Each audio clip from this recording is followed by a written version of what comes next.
ভাতা। হ্যাঁ, বর্তমানে পশ্চিমবঙ্গের প্রায় প্রতিটি জনসভায় আলোচিত এক বিষয়, সেটা হচ্ছে ভাতা। প্রায় প্রত্যেকটি রাজনৈতিক দলের বিভিন্ন নেতা নেত্রীকে আমরা প্রতিনিয়ত আলোচনা করতে দেখছি একটাই টপিক নিয়ে, সেটা হলো ভাতা।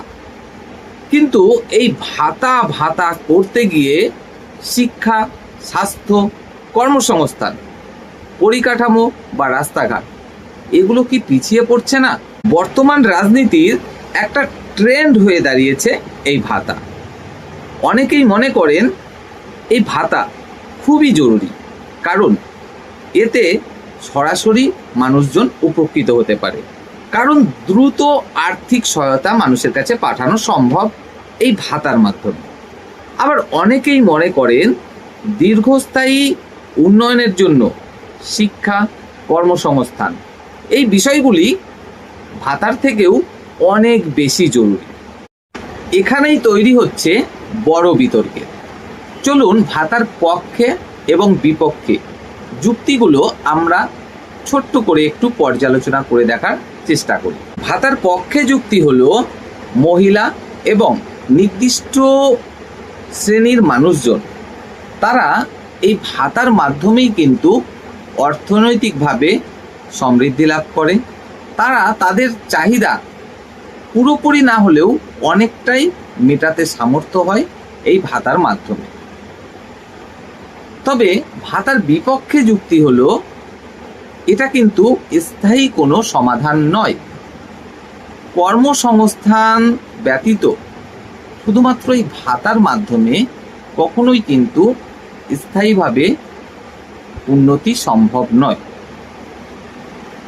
তাই কর্মসংস্থান কিন্তু খুবই জরুরি, কারণ কর্মসংস্থান যদি সৃষ্টি করা না যায়, একটা সময় মানুষজন কিন্তু এই ভাতার উপরে আরো বেশি করে নির্ভরশীল হয়ে পড়বে। এর ফলে রাজ্যের উপরে আসবে আর্থিক বোঝা বা আর্থিক চাপ। এবার চলুন আলোচনা করা যাক সব থেকে গুরুত্বপূর্ণ বিষয়গুলি সম্পর্কে: শিক্ষা, স্বাস্থ্য, কর্মসংস্থান এবং রাস্তাঘাট ও পরিকাঠামো। যদি শিক্ষার দিকে একটু আমরা লক্ষ্য করি, তাহলে দেখব রাজ্যের সরকারি যে বিদ্যালয়গুলো তা কিন্তু খুবই খুবই খুবই করুণ অবস্থায় রয়েছে। না, ঠিকমতো যথেষ্ট পরিমাণে শিক্ষক শিক্ষিকা সেখানে নেই। থাকলেও ঠিকমতো বসার জন্য নেই বিল্ডিং, নেই চেয়ার টেবিল। কোথাও বা আমরা দেখব নেই একটা ঠিকমতো বাথরুম। না, জলের ব্যবস্থাও অনেক জায়গায় ঠিকমতো নেই। যদি স্বাস্থ্যের দিকে একটু খেয়াল করি, সরকারি হাসপাতাল, সেখানে আমরা কেউই যেতে কিন্তু আগ্রহ দেখাই না যদি আমাদের পকেট গরম থাকে। এটা কিন্তু একদম সোজা কথা।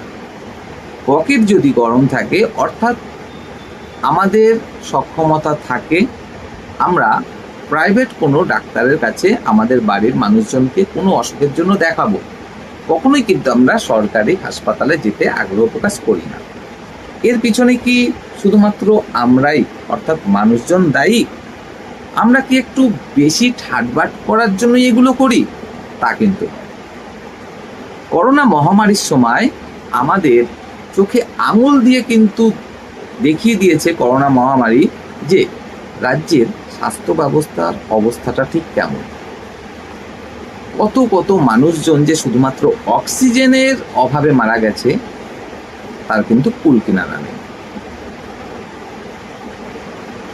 যদি খুবই সাধারণ কোনো আমাদের অসুখ হয়, যেমন একটু জ্বর হলো, ব্যথা হলো, বা হঠাৎ করে এমার্জেন্সি কোনো কিছু হলো, আমরা তবেই হাসপাতালে যাই। তাছাড়া কিন্তু ম্যাক্সিমাম সময় আমরা প্রাইভেট ডাক্তারকে দেখাতেই পছন্দ করি। এটা কিন্তু চোখে আঙুল দিয়ে দেখিয়ে দেয় যে মানুষ অ্যাকচুয়ালি সরকারি হাসপাতালকে ভরসাই করতে পারে না। কেন পারে না সেটা নিশ্চয়ই আপনাদের সকলেরই জানা। এবার যদি আসি কর্মসংস্থান প্রসঙ্গে, সেখানে আমরা দেখব যে রাজ্যে লক্ষ লক্ষ বেকার যুবক যুবতী, হ্যাঁ, তারা প্রতিনিয়ত চেষ্টা করে যাচ্ছে শুধুমাত্র একটা কাজের জন্য। না, সেটা কিন্তু তাদের জুটছে না, না সরকারি না বেসরকারি। সরকারি কিভাবে জুটবে? সরকারের হাতে কি টাকা আছে সরকারি চাকরি দেওয়ার জন্য? সব তো ভাতা দিতে দিতেই শেষ। আর যদি বেসরকারি বলি, তাহলে শিল্প তো প্রয়োজন রাজ্যে। কোথায় শিল্প? শিল্প যেখানে নেই সেখানে কর্মসংস্থান কিভাবে সম্ভব?